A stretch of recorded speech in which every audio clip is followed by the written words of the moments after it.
Hello student, हम लोग Morocco संकट के बारे में पढ़ रहे थे। मोरक्को उत्तरी अफ्रीका का एक निर्बल मुसलमानी राज्य था। तो इस क्षेत्र पर व्यापारिक महत्व को देखते हुए और इसके सामरिक महत्व को देखते हुए यूरोप की विभिन्न महाशक्तियाँ इस क्षेत्र पर अपना अधिकार स्थापित करना चाहती थी। 1904 में जब आंग्ल फ्रांस संधि हुई तो उसमें इंग्लैंड ने फ्रांस को मोरक्को में अपनी इच्छानुसार व्यवस्था करने की अनुमति दे दी और इसके बदले में फ्रांस ने कहा कि वह मिस्र के क्षेत्र में हस्तक्षेप नहीं करेगा। इसके बाद फ्रांस ने क्या किया कि स्पेन के साथ भी मोरक्को के विषय में समझौता कर लिया, लेकिन इस विषय में उसने जर्मनी के साथ किसी तरह का कोई भी विचार विमर्श नहीं किया। धीरे धीरे क्या हुआ कि जब फ्रांस का इंग्लैंड और स्पेन के साथ समझौता हो गया तो फ्रांस ने धीरे धीरे करके मोरक्को में अपना हस्तक्षेप करना, आंतरिक प्रशासन में हस्तक्षेप करना चालू कर दिया। तो इसको लेकर जर्मनी के सम्राट ने आपत्ति प्रकट की और विलियम ने अंतर्राष्ट्रीय स्तर पर यह बात उठाई कि फ्रांस और इंग्लैंड मोरक्को के क्षेत्र पर अधिकार करके उसको हड़प करके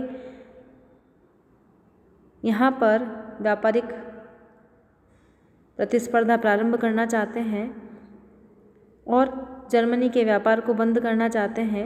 ऐसी स्थिति में उसने जर्मन निवासियों के समक्ष अपने भाषण दिए और इस मामले को बढ़ाते हुए एक अंतर्राष्ट्रीय सम्मेलन बुलाने की मांग की और फ्रांस के विदेश मंत्री डेलकासे को पदच्युत करने की मांग की। इस तरह से उसने मामले को आगे बढ़ाया। अंततः क्या हुआ कि फ्रांस ने जर्मनी की मांगों को स्वीकार किया। इस तरह कुछ हद तक लंबे वाद विवाद के बाद मोरक्को की स्वतंत्रता की पुष्टि की गई। सभी देशों के व्यापारिक हितों की गारंटी दी गई। वहाँ पर एक अंतर्राष्ट्रीय बैंक स्थापित किया गया और इसी तरह से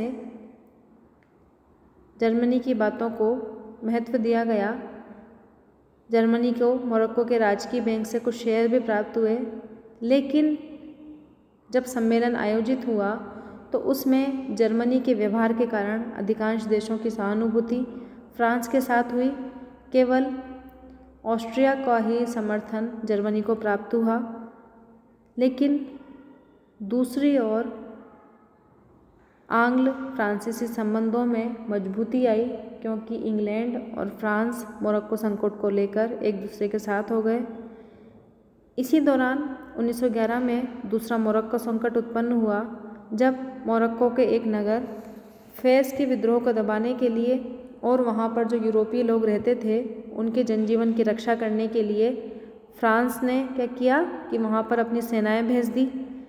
जर्मनी ने इसका विरोध किया और मोरक्को में जर्मन लोगों व अपने हितों की सुरक्षा के लिए एक जहाज़ था, जंगी जहाज़, उसको अगाडिर बंदरगाह के लिए रवाना कर दिया। इस तरह से मोरक्को मामले को लेकर वापस से फ्रांस और जर्मनी के बीच तनाव की स्थिति उत्पन्न हो गई। लेकिन 4 नवंबर 1911 को दोनों के बीच संधि हुई, जिसमें जर्मनी ने मोरक्को पर फ्रांस का अधिकार स्वीकार कर लिया और उसके बदले में फ्रांस ने जर्मनी को फ्रेंच कांगो का आधा भाग दे दिया। लेकिन इस संकट के दौरान भी फ्रांस और इंग्लैंड एक दूसरे के निकट आए और दोनों देशों के बीच में 1912 में एक समझौता हुआ। इसके बाद स्थितियां सामान्य हुई और अंततः 1914 के दौरान एक ऐसी घटना घटी जिसे हम प्रथम विश्व युद्ध का तात्कालिक कारण भी मानते हैं कि ऑस्ट्रिया के युवराज जो था फ्रांसिस फर्डिनेंड, वो 28 जून 1914 को अपनी राजधानी साराजीवो पहुंचा।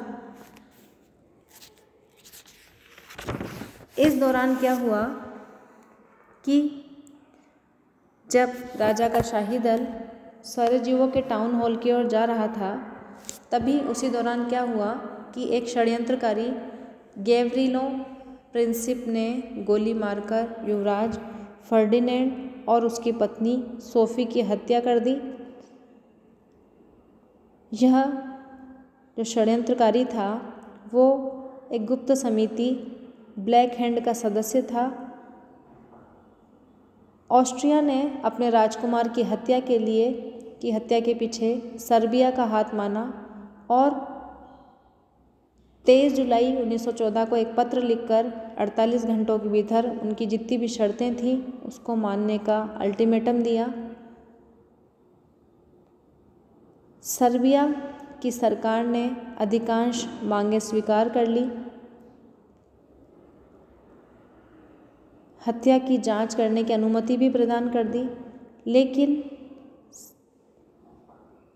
जब सर्बिया की सरकार ने उसकी राष्ट्रीय प्रभुसत्ता को नुकसान पहुंचाने वाली शर्तों को मानने से मना कर दिया, तो ऑस्ट्रिया ने सर्बिया के उत्तर को संतोषजनक नहीं मानते हुए 28 जुलाई 1914 को सर्बिया के विरुद्ध युद्ध की घोषणा कर दी और बस यहीं से प्रथम विश्व युद्ध का प्रारंभ हुआ और विश्व के जो प्रमुख राष्ट्र थे धीरे धीरे करके इस युद्ध में शामिल होते गए और इस तरह से प्रथम विश्व युद्ध का प्रारंभ हुआ और दिनों दिन इसने भयंकर रूप लिया और लगभग विश्व के 36 देश जो थे वो प्रथम विश्व युद्ध में शामिल हुए। जैसा कि हमने पढ़ा, इस तरह से हमने पढ़ा कि प्रथम विश्व युद्ध के प्रमुख कारण क्या थे। इनको आपको अलग अलग एक एक के बारे में डिटेल में पढ़ना है।